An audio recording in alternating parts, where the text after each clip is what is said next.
For today's video nga ay may natagpuan na naman tayong solid na food tripan. Ito nga yung organic chicken. Medyo kakaiba nga yung atake ng fried chicken nila dito kasi nga binamarinade siya sa may malunggay. At si Boss Ivan nga pala yung owner nito na 26 years old na dating may bisyo, ngayon ay may negosyo. Sir, ilang oras siya minamarinate?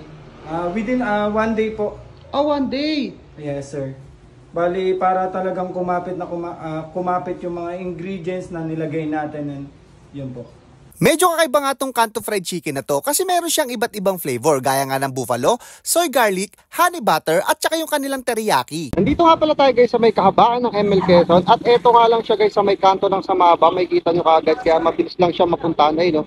Ayun yung cart niya. Tara, let's go. Sir, ano po yung mga bestseller nyo sa mga flavored chicken? Ay, yung pinaka bestseller namin sir, honey butter tsaka teriyaki. Yun talaga yung madalas talaga na hinahanap sa amin ng mga tao dito sa New Lower Bicutan. Isa sa mga pinaka binabalik-balikan dito is yung rice meal namin na 35 pesos lang. With Java rice na yon, may 1 piece chicken ka na. And then yung 55 pesos natin, Java rice din, 2 piece chicken, assorted na po yun na flavored chicken. Yun. Ma'am, taga saan pa kayo, ma'am? Taga Bangbang ako, nakita ko lang to sa FB. Ah, sa FB nyo rin po nakita? Oo, sa Bangbang pa ako, dumayo. Para matikman ko. Take out, ma'am, no? Take out. Solid. Taga Bangbang pa.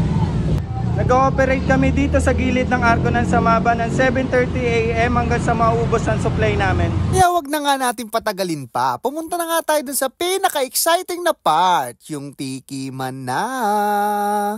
Eto nga pala in-order natin guys, 55 pesos. Tignan nyo guys, may 2 manok, isang Java rice. Eto nga yung bestseller nila, teriyaki, tsaka honey butter. Kaya ito yung in-order natin. Solid guys, oh. Teriyaki.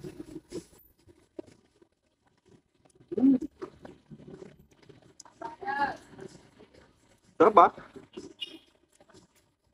Kahit nababag na yung sa sauce, may crunchiness pa rin, tapos juicy loob no? Next, honey butter naman. Grabe, oh.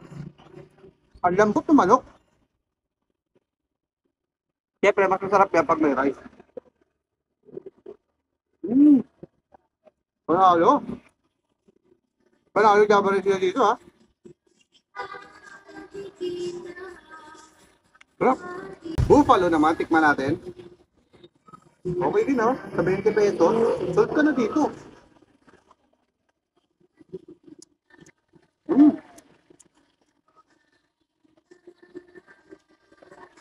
So, itong buffalo.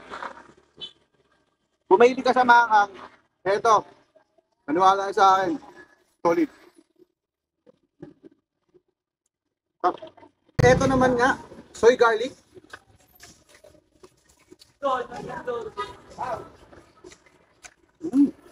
Grabe. Top. Eto nga guys, so para ka na rin palang kumakain dito sa Only Wings. Pero 20 pesos ang isa. Diba? Sulit na sulit. Kasi kung hindi ka malakas kumain, gusto mo lang tumikim ng mga flavored chicken, eto. Murang halaga, 20 pesos isa. Diba? Solid.